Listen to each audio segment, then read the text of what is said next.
Hello children, continuation of alternating current transformer. See, the transformer is the device for converting an electrical voltage or alternating voltage at low voltage into that high voltage, like greater or smaller values, like vice versa. If it increases the input voltage, which we can call it as a step-up transformer, and as well as if suppose we are decreases the input voltage, that is called as a step-down transformer, right? So the principle of the transformer, which is mutual induction. So what is the principle? That is, when a changing current is passing through one of the two inductively coupled coils, and induced EMF is set up in the other coil. So that is the mutual inductance. We can see the diagram and the constructions. See, a transformer actually consists of two coils of insulated copper wire which having a different number of turns, which contains a different primary and the secondary coil. The windings will be vary.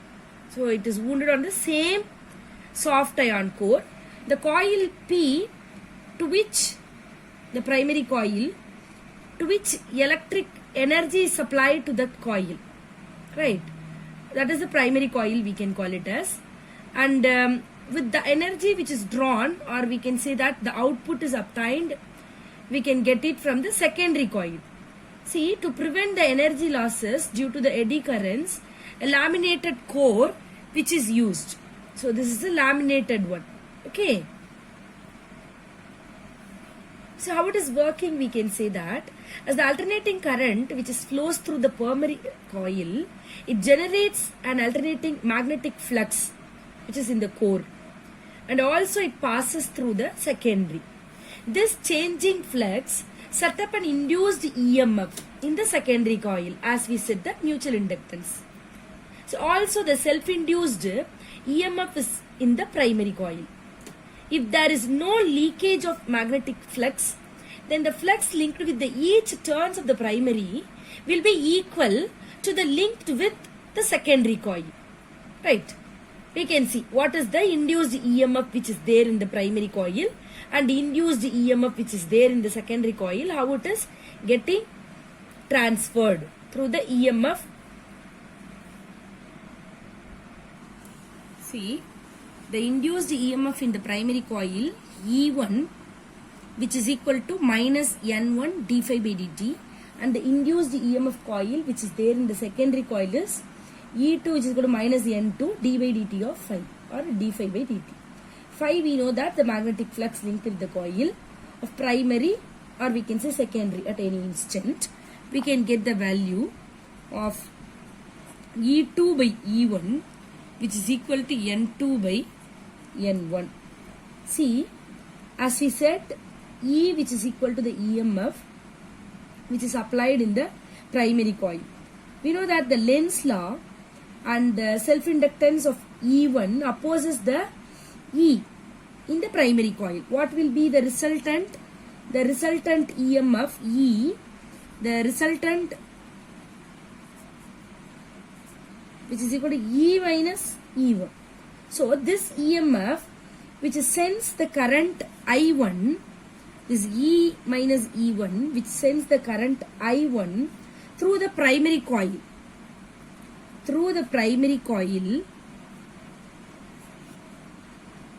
of resistance R. It contains the resistance R. Then what will be the E minus E1 which is equal to what? R I1. So if suppose R is very small, R suppose very small, then the term RI1 can be, we can be neglect this value. So E which is equal to E1. Is it right? So E1 maybe we can call it as a input EMF, and E2 what we can say that output EMF. Then we can say that the value which is E2 by E1, which is equal to output EMF by input EMF, which is equal to N2 by N1. Okay, we can say this is the equation 1. And this ratio N2 and N1, we can say the number of turns which is there in the secondary coil to the primary coil. Okay, so this we can call it as the turns ratio, or we can say the transformation ratio of the number of coils, we can say. See, if suppose this is in the step-up transformer, what will happen to the N2? The N2 will be greater than N1. So that is the turns ratio is greater than 1, and therefore E2 will be greater than E1. What will happen to the output? Output voltage will be greater than the input voltage. Where? If suppose it in the step up. So step up means, which means what will happen? The output voltage greater. Okay. If suppose this is a step down transformer, what will happen to N2? N2 is less than N1.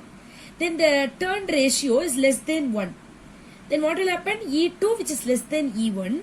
Then for the step up transformer, step down transformer, the output voltage is less than the input voltage. Lesser than input. Okay. See what it will be the current in the primary and the secondary circuit. See the transformer is supposed to be ideal. So what will happen to the energy? There is no energy losses will be happen. So input power which is equal to the output power. Is it right? So we can say E1 I1 which is equal to E2 I2. So the E1 I1 which is I1 and I2 are the current which is there in the primary and the secondary, which means we can say that I1 by I2 which is equal to E2 by E1 which is equal to what? N2 by N1. We can say this is second equation, right? So we can say a setup of a transformer is a step up the voltage but step down the current exactly in the same ratio. Similarly, we can say step down transformer which is step down the voltage but step up the current. So we can say that the efficiency, what it will be, the transformer, that is eta which is equal to power output by power input into 100%. Okay. So the efficiency of real transformer is fairly high, right? So some of the energy losses in transformers. So the main cause for energy loss in transformers, or we can say copper loss. Some energy is lost due to the heating of copper wires, which is used in the primary and the secondary windings, right? So what will be the power loss? That we know that P which is equal to I squared R. See, that can be minimized by using the thick copper wires of low resistance. So we can reduce or minimize by using the thick copper wires, the copper loss. So the next one is the eddy current loss. So the eddy current loss, which we already know. By using this, how can we reduce? By using laminated iron core, we can reduce the eddy current loss. What is that? The alternating magnetic flux which is induces in the eddy currents in the iron core, which leads to some energy loss because of the thick formation of that we are using. The iron core and all, we have to use like a slitted form or the laminated form. We can avoid the form of heat dissipation due to the eddy currents. So what is hysteresis loss? So what is hysteresis loss? The alternating current which carries the iron core through cycles of magnetization or demagnetization. So work is done in each these cycles and is loss as heat. This is, we can call it as hysteresis loss. So this how can we minimize? By using core material having a narrow hysteresis. By that way we can minimize this. What is flux leakage? So the flux leakage due to the magnetic flux which is produced by the primary may not fully pass through the secondary. So some of the flux may leak because due to the air, into the air. So this loss can be minimized by winding the primary and the secondary coil over another. Right. So what is humming loss? So transformer works as the transformer which works. Its core lengthens and shortens during each cycle of the alternating voltage. Due to this, what is the phenomenon which is called? Magnetostriction. So this gives rise to a humming sound. So some of the electrical energy is lost due to the humming sound. So some of the uses we can see now. See, small transformers which are used in the radio receivers, which you know that very well, the loudspeakers, telephones and all.